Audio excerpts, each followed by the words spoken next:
우리는 하나님께 복을 받고 싶어 합니다. 하지만 복이라는 것은 그냥 기다린다고 찾아오는 것이 아닙니다.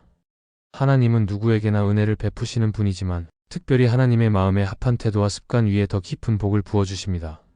그래서 신앙생활이란 결국 어떤 습관을 반복하며 살아가느냐의 문제이기도 합니다. 똑같이 교회에 다니고 똑같이 예배드리지만 마음의 태도와 일상의 습관에 따라 영적인 삶의 깊이는 전혀 다르게 나타납니다. 오늘은 하나님이 반드시 축복하시는 한 가지 공통점, 바로 올바른 습관을 가진 사람에 대해 함께 살펴보려 합니다. 습관은 작아 보이지만 결국 우리의 믿음 전체를 움직이는 큰 힘입니다. 이 시간 우리가 어떤 습관을 가지고 살아가고 있는지 진지하게 점검해보는 시간이 되길 바랍니다. 첫째, 실패한 날에도 기도의 자리를 놓지 않는 습관을 가진 사람을 하나님은 반드시 축복하십니다. 신앙생활을 하다 보면 누구나 실패를 경험합니다. 때로는 죄를 이기지 못해 넘어지고, 때로는 사람들과의 관계에서 상처를 입고, 또 어떤 날은 말로 설명하기 어려운 무기력과 낙심에 휩싸일 때도 있습니다. 그러나 그럴 때 우리 신앙의 진짜 모습이 드러납니다. 누구나 잘 될 때는 기도할 수 있습니다. 일이 잘 풀리고 기분이 좋고 마음이 평안할 때는 감사도 쉽게 나오고 기도도 쉽게 됩니다. 하지만 문제는 그렇지 않을 때입니다.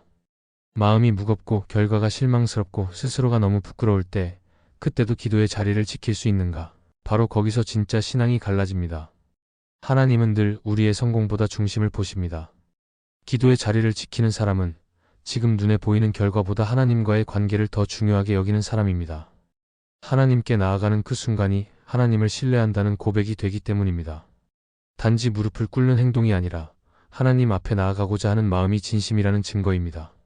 실패했기 때문에 기도를 멈추는 것이 아니라 실패했기 때문에 기도해야 한다는 것을 아는 사람, 그 사람이 바로 하나님이 기뻐하시는 사람입니다. 성경 속 한 인물을 떠올려 보면 바로 베드로가 있습니다. 그는 예수님의 제자였고 누구보다 주님을 사랑한다고 고백했던 사람입니다. 그러나 정작 예수님이 붙잡히시던 날, 그는 3번이나 예수님을 모른다고 부인했습니다. 그 순간 베드로는 자신의 신앙이 얼마나 연약한지 절실히 깨달았고 밖에 나가서 통곡하며 울었습니다. 베드로는 실패자였습니다. 그러나 그 실패가 끝이 아니었습니다. 그는 그 통곡 이후에도 기도의 자리를 포기하지 않았고 다시 제자들과 함께 모여 하나님 앞에 엎드렸습니다. 예수님께서는 부활 후 그 베드로를 다시 찾아오셨고 그를 회복시키셨으며 다시 사명을 맡기셨습니다. 결국 그는 초대교회를 이끄는 사도가 되었고 수많은 사람에게 복음을 전하는 삶을 살았습니다. 이처럼 하나님은 실패 자체보다 실패 이후 우리가 어떤 자세로 하나님을 찾는지를 더 중요하게 여기십니다. 어떤 사람은 실패하면 스스로를 정죄하며 하나님께 더 나아가지 못합니다. 하지만 하나님은 그런 우리를 책망하기보다 다시 일어서길 원하십니다. 실패했지만 기도의 자리를 지키는 자는 하나님을 끝까지 신뢰하는 사람입니다. 그 믿음을 통해 하나님은 다시 길을 여시고 넘어진 자를 들어 사용하십니다. 오늘 우리가 실패의 자리에 있더라도 낙심하지 말고 기도의 자리를 포기하지 마십시오. 하나님은 그 자리를 기억하시고 그 자리를 통해 회복과 새로운 시작을 주십니다. 하나님은 우리의 상황보다 중심을 보시며 끝까지 기도의 끈을 놓지 않는 자를 반드시 축복하십니다. 그러므로 마음이 무너지는 날일수록 기도를 쉬지 마십시오. 바로 그날이 하나님이 다시 일하시는 날이 될 수 있습니다. 하나님은 기도하는 자를 결코 외면하지 않으십니다. 둘째, 내 계획보다 하나님의 인도하심을 신뢰하는 습관을 가진 사람을 하나님은 반드시 축복하십니다. 사람은 누구나 자기 삶에 대한 계획이 있습니다. 어떤 사람은 치밀하게 인생을 설계하고 어떤 사람은 막연하게라도 앞으로 잘 됐으면 좋겠다는 바람을 품고 살아갑니다. 계획을 세우는 일은 나쁜 것이 아닙니다. 오히려 지혜로운 태도일 수 있습니다. 그러나 문제가 되는 것은 내 계획이 틀어졌을 때입니다. 내가 생각한 대로 되지 않을 때 어떤 사람은 낙심하고 불평하며 하나님께 실망합니다. 왜 하나님이 내가 원하는 길을 허락하지 않으시는지 이해하지 못하고 때로는 원망하기도 합니다. 그런데 진짜 신앙이란 내 계획보다 하나님의 인도하심을 더 신뢰하는 것입니다. 계획이 틀어졌어도 하나님은 틀리지 않으신다는 믿음을 가지는 사람, 그 사람이 하나님이 기뻐하시는 사람입니다. 하나님의 인도하심을 신뢰하는 습관을 가진 사람은 상황이 바뀌어도 흔들리지 않습니다. 자기 생각대로 일이 풀리지 않아도 조급해하지 않고 기다릴 줄 압니다. 기도가 당장 응답되지 않아도 하나님이 더 좋은 것을 예비하고 계신다는 것을 믿고 묵묵히 걸어갑니다. 이런 습관은 하루아침에 만들어지지 않습니다. 그러나 삶의 크고 작은 선택 속에서 하나님께 먼저 묻고 그 뜻을 따르려는 반복적인 결단을 통해 쌓여가는 믿음의 태도입니다. 이 습관을 가진 사람은 실망을 만나도 길을 잃지 않습니다. 왜냐하면 인생의 주도권을 내 손에 두지 않고 하나님의 손에 맡겼기 때문입니다. 성경에 나오는 요셉이 바로 그런 사람이었습니다. 그는 어린 시절부터 꿈을 꾸었고 그 꿈은 하나님께서 주신 것이었습니다. 그러나 그 꿈이 이루어지기까지의 과정은 매우 험난했습니다. 형들에게 팔려 이방 땅의 종으로 끌려갔고 열심히 일한 끝에 보디발의 신임을 얻었지만 억울하게 누명을 쓰고 감옥에 갇히게 되었습니다. 그 어떤 것도 요셉이 원하거나 계획한 삶이 아니었습니다. 하지만 요셉은 원망하지 않았습니다. 하나님의 인도하심을 끝까지 신뢰하며 그 자리에서 성실하게 살았습니다. 결국 하나님은 요셉을 애굽의 총리로 높이셨고 그의 삶을 통해 수많은 사람을 살리는 길을 여셨습니다. 요셉은 자신이 계획한 인생을 살지는 못했지만 하나님이 계획하신 인생을 살았습니다. 그것이 진짜 축복입니다. 우리도 요셉처럼 내 뜻과 다른 길을 걸을 때가 있습니다.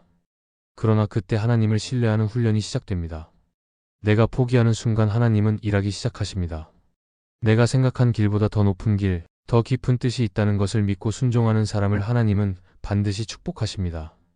자신의 계획을 꺾고 하나님의 인도하심을 따라 사는 습관은 눈에 띄지는 않지만 결국 우리의 삶을 하나님의 길로 이끌어가는 가장 강력한 믿음의 발걸음입니다.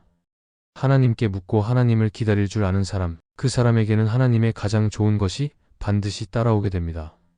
셋째, 사람 앞보다 하나님 앞에서 살아가려는 습관을 가진 사람을 하나님은 반드시 축복하십니다. 사람은 본능적으로 다른 사람의 눈을 의식하며 살아갑니다. 그래서 누군가의 평가에 민감하고 인정받고 싶은 마음에 열심히 살아가기도 합니다. 그러나 신앙생활은 사람의 시선보다 하나님의 시선을 더 중요하게 여기는 삶입니다. 하나님 앞에서 올바른 자세를 가진 사람은 어떤 상황에서도 기준이 흔들리지 않습니다. 누가 보든 안 보든 정직하고 어떤 환경에서도 하나님을 향한 마음을 지키려고 합니다. 이것이 신앙의 진짜 힘이며 그 삶 위에 하나님은 반드시 복을 부으십니다. 사람 앞에서 살아가면 피곤해집니다. 사람마다 기준이 다르고 그 기대를 다 맞추려 하면 결국 자신을 잃어버리게 됩니다.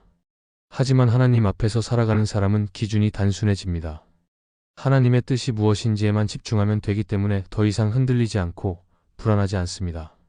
그리고 하나님은 그런 사람을 귀하게 여기십니다. 겉으로 보기에 대단하지 않아 보여도 그 중심이 하나님을 향해 있는 사람을 하나님은 끝까지 붙들어 주십니다. 성경에 나오는 사무엘을 보면 그는 어린 시절부터 하나님의 시선을 의식하며 살았던 인물입니다. 아직 어려 제사장 엘리 밑에서 자랄 때 그는 하나님의 음성을 듣고도 처음에는 사람의 부름인 줄 알았습니다. 그러나 곧 하나님께서 자신을 부르시는 줄 알고 응답했습니다. 이후 사무엘은 하나님 앞에서 정직하게 살았고 백성 앞에서도 하나님 말씀만을 전하는 선지자로 살았습니다. 그는 왕에게도 아첨하지 않았고 백성의 눈치를 보지도 않았습니다.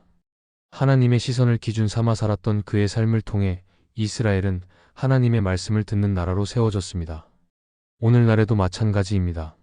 사람의 눈을 의식하며 살면 진실하지 못한 말과 행동을 하게 됩니다. 그러나 하나님 앞에서 사는 사람은 보이지 않는 자리에서도 하나님이 보신다는 사실을 기억합니다. 그래서 작은 일 하나에도 정직하고 아무도 주목하지 않는 자리에서도 성실하게 살아갑니다. 하나님은 이런 사람을 신뢰하시고 더 큰 일을 맡기십니다. 결국 하나님이 찾으시는 사람은 화려한 사람이 아니라 중심이 정직한 사람입니다. 그리고 그런 중심을 지켜내는 사람은 매일의 삶 속에서 하나님의 복을 경험하게 됩니다. 하나님 앞에서 살기로 결단한 그 태도 하나가 인생 전체를 변화시키는 놀라운 열매를 맺게 되는 것입니다. 넷째, 감정보다 진리를 따르려는 습관을 가진 사람을 하나님은 반드시 축복하십니다. 우리는 누구나 감정의 영향을 받으며 살아갑니다. 기분이 좋으면 기도도 잘 되고 말씀도 잘 들리며 예배도 은혜롭게 느껴집니다. 그러나 감정이 가라앉고 마음이 무거울 때는 하나님 앞에 나아가는 것조차 어렵게 느껴질 때가 많습니다. 그래서 어떤 사람은 기분이 좋을 때만 말씀을 읽고 상황이 좋을 때만 순종하려 합니다. 하지만 진정한 믿음은 감정을 따라 사는 것이 아니라 진리를 따라 사는 것입니다. 감정은 순간적으로 바뀌지만 하나님의 진리는 변하지 않기 때문입니다. 감정보다 진리를 따르려는 습관을 가진 사람은 영적인 기준이 견고합니다. 흔들리지 않고 상황에 휘둘리지 않으며 오직 말씀을 따라 살아갑니다. 그런 삶에는 반드시 하나님의 복이 따르게 됩니다. 다윗의 삶을 보면 그는 감정이 풍부한 사람이었습니다. 시편의 많은 노래를 통해 우리는 그의 기쁨, 슬픔, 분노, 두려움을 모두 엿볼 수 있습니다. 그러나 다윗은 감정에 사로잡힌 사람이 아니었습니다. 그는 감정을 솔직히 하나님께 토로했지만 항상 마지막에는 진리를 선택했습니다. 두려워도 하나님을 의지했고 억울해도 폭소하지 않았고 슬퍼도 찬양하며 나아갔습니다. 감정을 느끼되 그 감정에 머물지 않고 진리로 나아가는 습관을 가졌던 사람입니다. 그래서 하나님은 다윗을 내 마음에 합한 자라고 하셨고 그를 통해 이스라엘을 다스리셨습니다. 이 시대는 감정이 진리보다 앞서는 시대입니다. 내 느낌, 내 감정, 내 생각이 곧 기준이 되는 사회 속에서 믿는 자는 분명한 기준을 붙잡아야 합니다. 감정은 소중하지만 그 감정이 말씀보다 앞서지 않게 해야 합니다. 하나님의 말씀은 때로 내 감정과 부딪힐 수 있습니다. 순종하기 어렵게 느껴질 수 있고 받아들이기 부담스러울 수 있습니다. 그러나 그 말씀에 순종하는 습관이 생길 때 우리의 믿음은 자라고 하나님은 그 믿음을 기뻐하십니다. 팀 켈러는 그의 책 내가 만든 신에서 이렇게 말합니다. 하나님을 사랑한다고 하면서 내 기분이 좋을 때만 순종하는 사람은 사실 하나님보다 자기 감정을 더 신뢰하는 사람이다. 결국 우리가 감정을 따라 사느냐, 진리를 따라 사느냐는 단순한 선택 같아 보여도 삶의 방향을 완전히 바꾸는 중요한 결단입니다. 하나님은 감정의 흐름보다 진리의 말씀을 따라가는 사람을 귀하게 여기십니다. 감정은 매일 바뀔 수 있지만 진리는 영원합니다. 감정을 다루는 연습보다 진리를 따르는 훈련을 먼저 하십시오.